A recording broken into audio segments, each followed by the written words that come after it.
WNYC-TV presents Barbara Lee Diamonstein and... Really? I'm Barbara Lee Diamonstein. On April 26, 1895, the New York Zoological Society was formed, making it the oldest American zoological conservation organization. For the past 80-plus years, it has served as authority and mediator and conscience in matters determining the fate of animals and their natural habitat.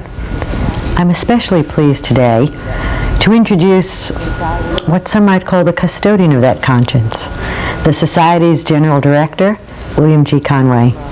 Welcome to you, Mr. Conway. Aside from a love of animals, what makes a zookeeper a good one? What qualifications are necessary? Well, I think you have to more than love animals. In fact, I'm not sure you have to love animals at all. But you've got to be enormously interested in them. It has to be an all-consuming interest. You want to know what animals do and why they do it. And I think we tend to see ourselves mirrored in animals to a certain sense. And it's important to be able to perceive that a creature that is different from yourself itself perceives the world in different ways.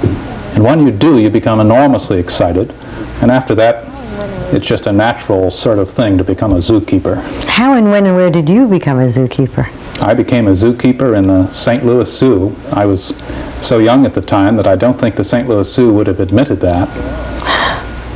What did you do? I started out there as an assistant reptile keeper, working in the summers while I was still in high school and then in college. And I went through all of my college career, taking care of snakes and then working in the ape house and taking care of monkeys and later on giraffes and helping the lion trainer with lions and the elephant trainer with elephants. It was an absolutely marvelous experience. Well, apparently some of those loves still persist. I'm thinking both of reptiles and apes. As I recall, you had a special affinity for that patty cake in the Central Park Zoo. Whatever happened to patty cake? I believe patty cake is still at the Central Park Zoo. Alive and well? Yes, I think so. What is your relationship to the Central Park Zoo? Well, the New York Zoological Society is a non-profit organization like the Metropolitan Museum of Art or one of the other great city cultural institutions. And we really don't have a direct relationship with the Central Park Zoo. However, we're very much interested, and the city has expressed interest in the Zoological Society's possible administration for the Central Park Zoo. And in fact, this is a matter of current negotiation and discussion. Just what is the Zoological Society? How far-flung is your empire? I look at some of these beautiful publications, The World of Birds, Wild Asia, The Aquarium, The World of Darkness, The Bronx Zoo. What is this collective entity known as the Zoological Society? Well, the New York Zoological Society has 4 wings, like a dragonfly. 2 of those wings are located right here in New York, 3 of them as a matter of fact, and they're evident to almost everyone. Everybody knows about the aquarium, which is down in Coney Island. And everybody knows about the Great Bronx Zoo. Well, those are 2 of the wings. But sometimes I wonder how many people who go to the aquarium notice the huge modern building adjacent to the aquarium, which houses the Osborne Laboratories of Marine Sciences. And this is one of the most extensive marine laboratories anywhere in the world. And there are all sorts of studies going on there on the sea's life support systems. The laboratory is extraordinarily well equipped with everything from a scanning electron microscope to extremely advanced laboratories in marine pharmacology. One of the most important genetic laboratories in the world is there, and it was in the Zoological Society's genetics laboratory that it was first discovered that some kinds of cancer are heritable. That'll give you an idea of the breadth of the operation. But then there's a fourth wing, too, that no one sees. You ask how far flung we are. Well, right now, we have about 25 projects around the world. And these projects are a part of the Zoological Society's International Conservation Program, which is headed up by a staff of field scientists called the Center for Field Biology and Wildlife Conservation. It includes people like the famous Dr. George Schaller, who did the first studies on mountain gorillas and did famous studies on tigers and lions. And he's now studying the jaguar down in the Mato Grosso of Brazil. And people like Roger Payne, who's done so much work on whales, right whales, and humpback whales. You may be familiar with the records that he's published. And The Song of the Humpback Whale. The Song of the Humpback Whale, precisely. And other people like Russell Mittermeier, who's studying all kinds of wild monkeys and rainforests in northern Latin America.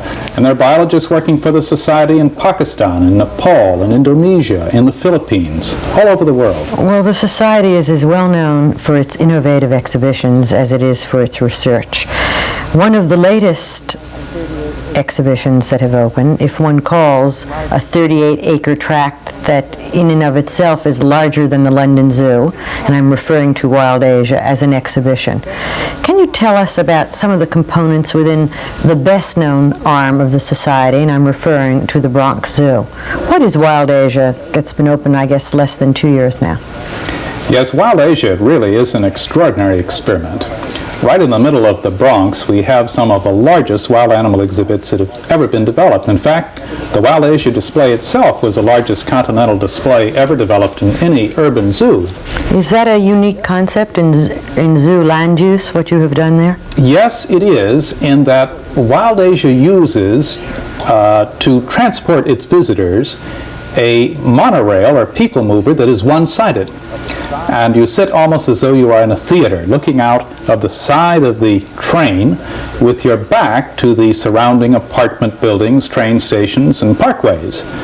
This sort of isolates you from the disturbance of the city, the bricks and buses and the architectural bones of the city. And the result is that you're taken into a different world. What we wanted to do was to give animals the space to let the animal, in essence, roam as freely as was possible, and to confine the visitor in cages. And that's what we did. And it works. And the wonderful thing is that we had as many as 6,000 people a day taking the Bengali Express and seeing areas like the Rajasthan uplands and the Angkor forests and Tiger Mashan and so on, with animals in really marvelous spaces. And every animal old enough to propagate itself, to breed, has already bred in Wild Asia, which has been open, what, a year and 2 months. The Bronx Zoo, as I recall, has about 252 acres. How many animals are there? Oh, about 3,400. Do you think that animals like living in zoos? How do you feel about capturing and confining wild animals? Well, of course, if one makes a generalization, it's hard to, I think it's hard to make a generalization. I think that captivity for a snake. Captivity for a snake is one experience, and captivity for a more highly evolved animal like a gorilla, like patty cake, is another experience. If the conditions of captivity meet the requirements of an animal well, as Wild Asia does, then I see no problem. Where it's done badly, and there are a lot of bad zoos, and bad exhibits and good zoos. We have exhibits at the Bronx Zoo that we feel need to be upgraded and improved greatly, and we're trying to do that as fast as we can. Then those conditions of captivity may not be good. If you have animals that are properly habituated to people, that are propagating themselves well, that are given good habitats, that have a social opportunity if they're a social species and have isolation if they're not, then you have a good situation. It's interesting that we're trying, as a part of the captive process, to bring people closer to animals. Well, you've done that very thing today. You've brought a number of specimens with you, including a rare specimen, and I'm thinking of a member of your staff, Valerie Johnson, who, together with a boa constrictor, has joined us today. What is Delilah doing, Valerie? Delilah is listening to what you're saying right now. She picks up the waves on her tongue, the vibrations. Well, you said listening by her tongue. I see no visible oral, external place for a snake to pick up sound. How does that reptile know what is going on? She has an organ at the roof of her mouth called the Jacobson's organ, and she picks up the vibrations on the forks of her tongue. The tongue slips back up into the roof of the mouth and registers there. So that's how Delilah would hear and feel the vibrations that are Does going on around Delilah her. have many outings? She does meet quite a few people. We try and... You know, Barbara Lee, Valerie is a pioneer in attempting an entirely new approach that we really haven't announced to the public yet. Well, tell us today. This coming year, Valerie is going to be attempting to offer to the visitors a close-up, intimate view of wildlife that is done no other way except by having animals that are carefully habituated, trained, and used to people. She's going to try to introduce children to animals close up. She's going to try to show normal behavior of animals and to explain them just as she has now. Is there going to be a We've never hands-on done. reptile exhibition? Well, Valerie's going to look into that. Really? It's a Why possibility. did boa and how did boa constrictors get such a bad name? Well, I think the fact that constrictors are part of their name is a bit of the problem, but we feel very sympathetic toward boa constrictors and toward all of the big snakes. And one of the reasons is that their skins are so much in demand. I was delighted to see when I came here that you were not wearing snakeskin shoes Never. or a snakeskin belt or a snakeskin purse. Nothing. And consequently, I feel that Delilah is much more at home than otherwise she would be. But this has become a great problem to the big reptiles, especially to But the crocodiles pythons are of the now Far East. considered endangered species and are no longer used for decorative or fashion purposes, and reptiles are still, I assume this year is the year of the crocodile Yes. in fashion. What happens to the crocodile population as a result? It's crashing. Every species of living crocodile, with the exception of the American alligator, which is now rather well protected, is in serious trouble. And unfortunately, the French, the Italians, and the Japanese have been very much a part of the crocodile skin trade. It's too bad because they've made such marvelous imitation crocodile in the United States and elsewhere that it really doesn't make any sense to kill these animals for their skins. And they're a very important part of the ecosystem of many wetland areas. They make wells in areas where one has droughts and keep other kinds of animals going. And that also is true of an animal like this boa constrictor, which is a very important part of its own environment. It lives in harmony with the life of Latin America, where it is native. It also seems to be able to live in harmony with Valerie here. Yes, I think perhaps it should go back to bed for a while now. Thank you, Valerie. Is there a fashion in animals, an animal popularity? One year pandas, another year patty cake? Well, there's some truth in that, and there's, I guess, more than truth. It's a curious thing that most wildlife protection efforts in the past concentrated upon animals which had a rather, well, they looked young. Giant pandas, of course, are a perfectly good example with big eyes and rather bouffant faces. Of course, this results in bouffant hairdos. It's the sort of thing that makes you look as though you're an undeveloped baby, and that is attractive to human beings. It's a part Better of the than looking like a startled panda. Yes, I think so. Are there fashions now that human beings replicate in terms of the animal world?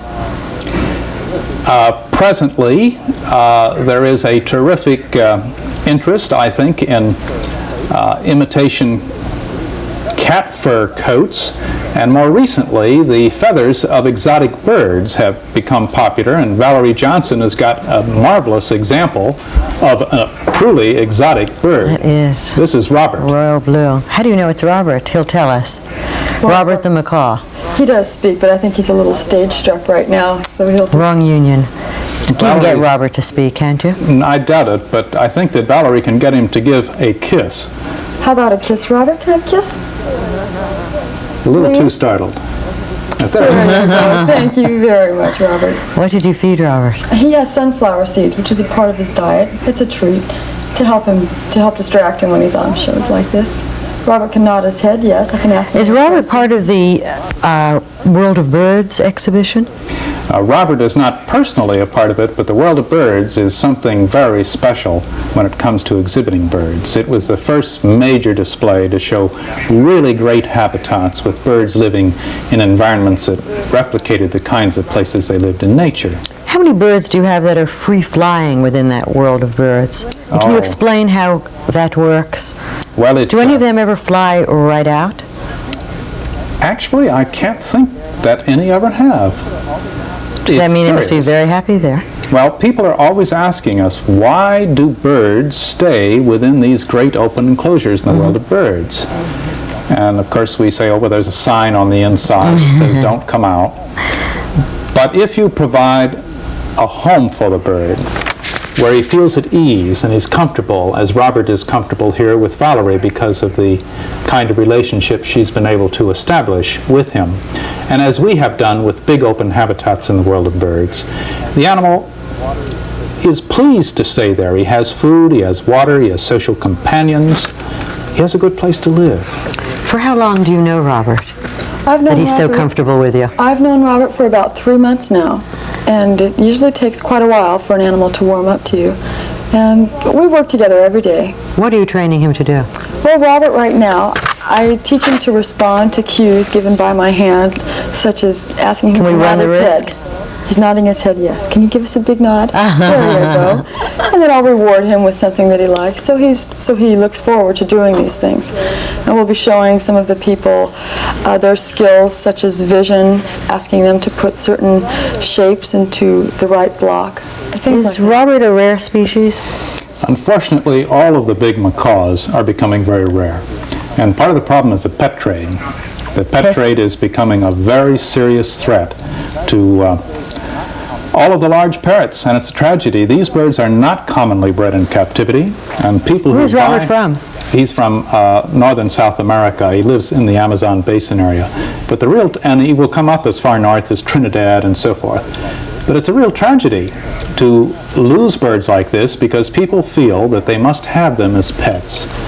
And large macaws and cockatoos, I would urge everyone to enjoy in the zoo, where they are bred, where they're cared for, and where there takes very few to be enjoyed. It really is a People lack shouldn't of have them as status pets. as far as you're concerned for anyone either to be wearing crocodile or entertaining birds at home, that winged birds, that is. It shows a remarkable insensitivity.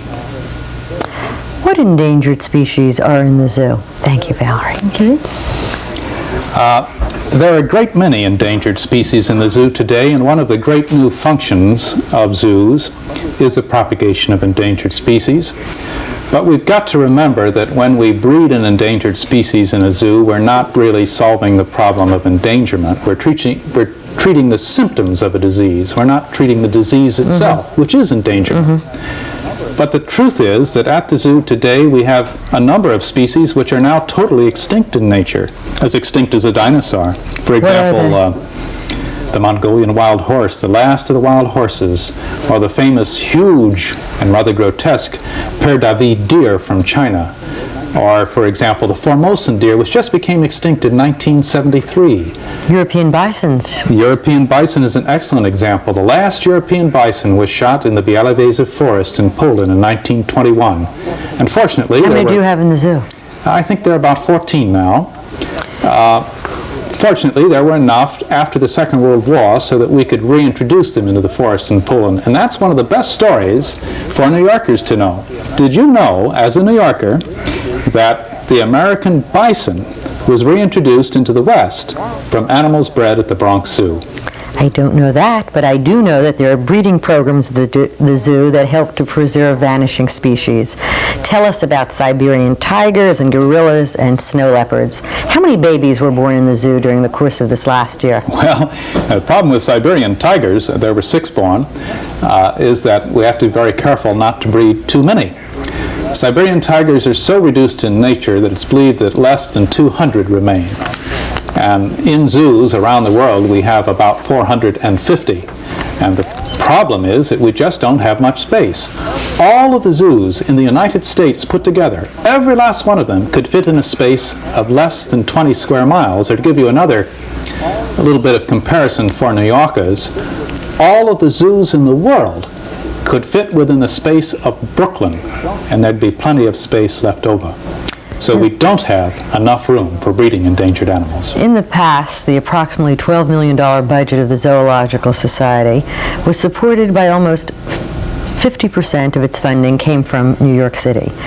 From what I understand, that number has decreased to 20%, not only because of the lack of city funding, but because of the industrious efforts and the friends of the Zoological Society who've attempted to compensate for that lack of funding.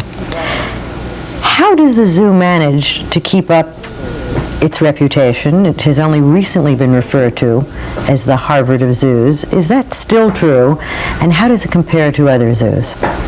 Well, the Bronx Zoo is extraordinarily fortunate in several natural ways. First of all, it's the largest urban zoo in America, by far. How does it compare, for example, to the San Diego Zoo that one hears so much about? Well, the San Diego Zoo is a marvelous zoo and a wonderful cooperator with our organization. In fact, we have a sister zoo relationship, as we do with the National Zoo. But the San Diego Zoo is 100 acres. The Bronx Zoo is 252 acres. And the Bronx Zoo has the largest collection of any zoo in the United States. How many different species? Oh, in different species right now, I would just guess and say about 650. Mind you, we have cut down on the number of species, and we shall continue to cut down on the number of species so that we can have more space for the species that remain, more space to breed them, more space to exhibit them in more natural and spacious ways. But one of the great features of the Bronx Zoo is that it has a marvelous membership, which has been diligent and I think interested in supporting it. Our members... How many? Well, there are about 12,000 now, and they do everything from take trips with us to the Galapagos and to Africa. We'll be running 2 trips to Africa next summer. And what parts of Africa? Well, mostly to East Africa and out in the Seychelles. We'll also be running a trip to China, which is already oversubscribed. And I just came back from a trip to Chinese zoos in May myself, taking a look first. And how do Chinese zoos compare to American zoos? Fascinating. Some of them are really pretty primitive and as bad as our worse, and yet some are very good, like some of our good ones. And I found them absolutely fascinating, though, because they mostly have Chinese animals that we never see, like the golden takin and the snub-nosed langur, which is a huge monkey. Did you arrange to acquire any of these? Well, it's very difficult to make such arrangements. The National Zoo and ourselves and certain other zoos in the United States are working together with the Chinese in what we hope is going to be a long-term exchange program. Not only a program to exchange animals, but to exchange knowledge and staff members. Are there rules for the type and number of animals that are accepted by the zoo? How does that acquisition, or, if I may, de-accessioning ever take place? There are very careful rules and a written policy. The zoo does not acquire animals that it does not need for exhibition programs, for propagation programs, for conservation efforts, except in an emergency situation with an injured animal or something of that kind. Disposing of animals is a more significant problem nowadays because we breed so many. More than 70% of all of the animals that come to the zoo are simply bred there. We've become a net producer of animals in total numbers. I don't mean that every species breeds so that we are a net producer of every species, but we certainly breed far more animals than we import. Do you ever trade 2 wildebeests for 1 Kodiak bear? What do you do? Constantly. We have animals out on loan to over 200 other zoos at the present time. And as a matter of fact, we have animals on loan to us and to our big breeding center, which you may not know about, which is in Georgia, on an island off the coast of Georgia, called St. Catherine's Island. You do talk about it in one of your publications. It's Yes, we have a marvelous propagation program going there, and the National Zoo and the Department of the Interior and the San Diego Zoo are all cooperating, and they have animals there that are being bred for zoos and for conservation purposes. You also have a wonderful publications program. How does one either get to be on the wait list for China, join you in Patagonia, read the Society's publications? How does one become a member of the Zoological Society? Well, you can join the Zoological Society by writing to the Bronx Zoo, New York Zoological Society, Bronx, New York, 10460. How much does it cost to join? There are several kinds of membership, and the individual membership is a $25 membership, or you can get what amounts to a zoo pass and the zoo's marvelous magazine, Animal Kingdom, for only about $12. And senior citizens? Senior citizens, of course, get admission free at the zoo every day. But for the senior citizen who wishes to come to the zoo regularly, they can also get that $12 Bronx Zoo pass. In addition to the financial problems that the zoo, like every other institution in the country, seems to be faced with now, you have another one, and a very real one, Bill. And that is a zoo in the middle of a borough that has nearly an 11% unemployment rate, that was formerly a very middle-class borough, and a zoo, in a sense, is a middle-class institution. In spite of the fact, obviously, you're available and want to involve everyone from every class. How do you run that kind of institution in the middle of what is certainly, unfortunately, one of the worst slums in the United States? Well, the Bronx Zoo is really loved by the people of the Bronx. I guess in the first place. I hope it's not confined to the Bronx. Well, we're, of course, a national and even an international organization and facility. But we are one of the largest employers of youth in the Bronx. Annually, over 400 youngsters often get their first chances at employment right there at the Bronx Zoo. Several foundations have been helpful in enabling us to take disadvantaged youths and give them more than usual supervision and make a success of it.